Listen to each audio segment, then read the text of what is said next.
Hi, tara na magkismis chikahan na tayo. Good morning mga kachorba. Ako kanina laglag ko.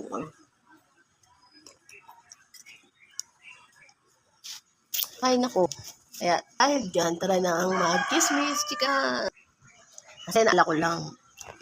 Kasi di ba pag nagtrabaho tayo, may mga ginto sa company. Pag may mga pasok, pag nagtatrabaho tayo sa company, nagkakaroon tayo ng mga tropa. Tropa, mga kachismosa, o di ba? Nakakatuwa din aga. Kaso medyo tatagal-tagal. Halimbawa, mga ilang buwan, o lalo na umabot ng taon, napakasaya.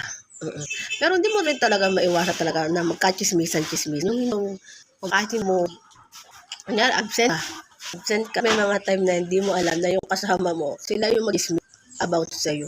May ganun. Pero syempre, okay lang kung maging positive, no? Pero once may nalalaman mo na may pagka-negative ang chismis, parang nakaka-buisit, di ba?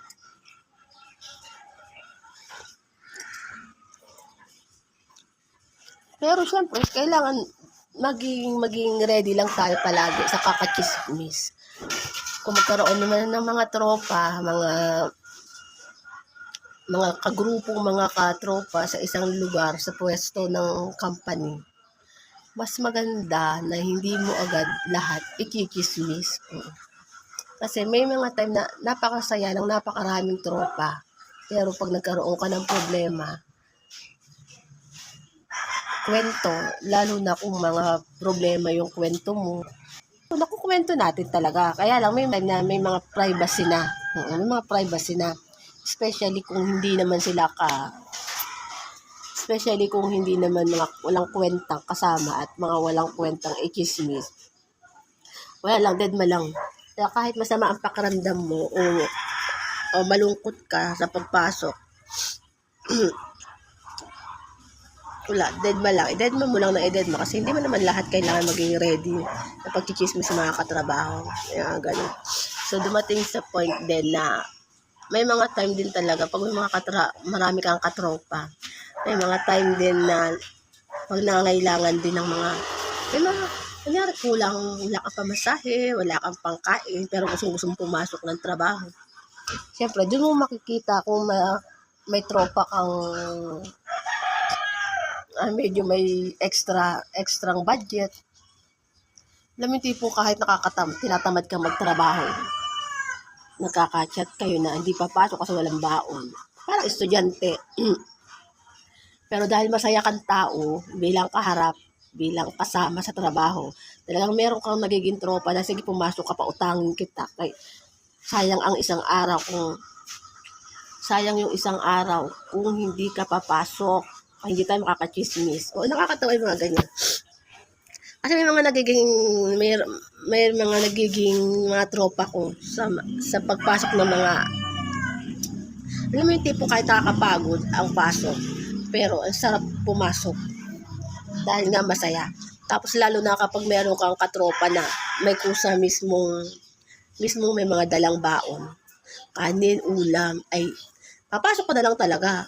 Kasi doon ka na mismo makikikain. Dahil makapasok ka lang. Doon mo lang din talaga matututunan yung tunay na kaibigan. Kaya lang, may mga time naman na yung tawag dito, hindi naman, once na tumulong ka naman din sa isang katrabaho, ay wag naman lagi-lagi dahil, kay para na lang, hindi na nagbili, hindi na nagdala ng mga baon. Ay Diyos mo dahil, kay pare-pareho nagtrabaho. Mga hindi rin nagsisipagdala, kay nakakabuisit din talaga dahil.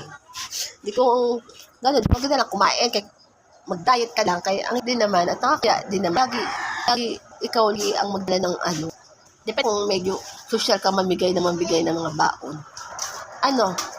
Pipicture, kaya nga maya-maya. Kaya may mga time din talaga na pili din talaga. Napakasarap magkaroon ng piling mga katropa sa isang trabaho. Kaya ang hirap, masaya ang maraming tropa. Lalo na pag nagkachismis.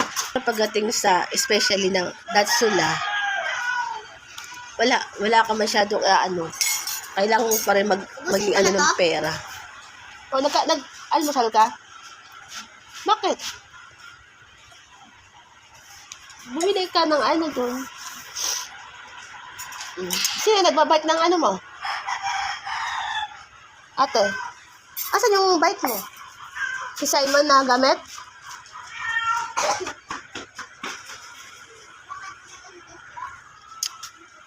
Kaya yun. Kasi ako naman mismo, nautang din talaga ako dahil nautang. Pero, talaga nagbabayad naman ako dahil. Lalo na kung malapit na may mga time na pag malapit na ang sahudan, kunyari mga 5 days pa, sahuran na, kaso kailangan mo ng pera para makapasok-pasok, allowance hanggang sahuran. May mga time na may mapipili kang tropa na medyo social, na kumaga maraming masyado makip sa sahod, kaya hindi siya gano'ng kagastos. At least may mga extra siyang pera, makakautang ka talaga. Kasi may mga nagiging tropa talaga. Halimbawa ako, may nagiging tropa ako na medyo malaking halaga. Halimbawa, hanggang 1,000 lang. Unang utang talaga ako doon, yun ako nagtatrabaho dati. Lalo na't sabay kami laging pumasok. Masaya ako doon sa tropa ko dati kasi nakakautang talaga ako pag wala akong budget. Siyempre, magkasama kami lagi sa isang trabaho. Kami ang lagi magka-chismis, magkapwesto sa napakasarap pumasok talaga, lalo na't magkasama kami lagi. Siyempre, at marami din tayo nagkikismis. Oo, nakakatuwa. Nakakamiss talaga yung mga ganyang katropa. At malimit talaga ako manghiram dati. Oo. Kasi siya, solo niya yung sahod niya, kaya wala siyang problema sa sahod namin dati. Kaya yung sahod niya, talagang nakatago lagi. Kasi solo niya ang sahod niya. Tsaka, may jowa rin siya na may trabaho. May mga time na tulungan din sila magjowa, pero si tropa, talaga tinatago niya lagi ang pera niya. Kaya dumadating sa point na, ako kasi, solo din naman ako. Solo, dipungan, solo lang. Pero sa gastos, hindi ako solo, dipungan. Lahat, gastos ko. Oo, especially na may mga bata kasama. Hindi, lahat talaga nagagastos ko din. Oo, may mga trabaho din naman kasama ko. Pero may mga time na talagang kumbaga hindi na ako nag-aantay na magsabi sila na wala tayong ganito, wala tayong ganyan ate, walang ganito ganyan. Hindi ako umaano kasi kusa na ako mismong gumagawa ng paraan kasi ayoko ng isang problema sa loob ng isang bahay. Kasi ako lang din naman mismo stress lang, especially may mga batang pamangkin kasama sa isang bahay. Talagang ginagawan ko rin ng paraan. Oo, may mga trabaho din naman mga kasama ko. Kaya lang may mga time din talaga na hindi lahat naku-cover agad.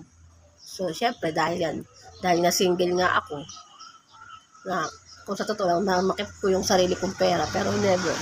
Dami kong gumawa ng isang magtago ng pera, di po. Pero dahil dyan, nakahiwalay na ako sa bahay. Ewan ko lang. Sana nga, makaipon din ako. Di ba? Ewan ko, ang hirap ng maging madamo. Tara na mag-kismis. Mag-exercise pa ako, diday. Kaya pag umaga nag-exercise ako, tapos magbibipi na naman ako, day. Kaya, huwag ka nang magtaka kung lagi ako nagkikismis ng BP ko. Kaya, lagi talaga ako nagbi-BP. Goodbye na nga sa inyo mga kachorba. Bye!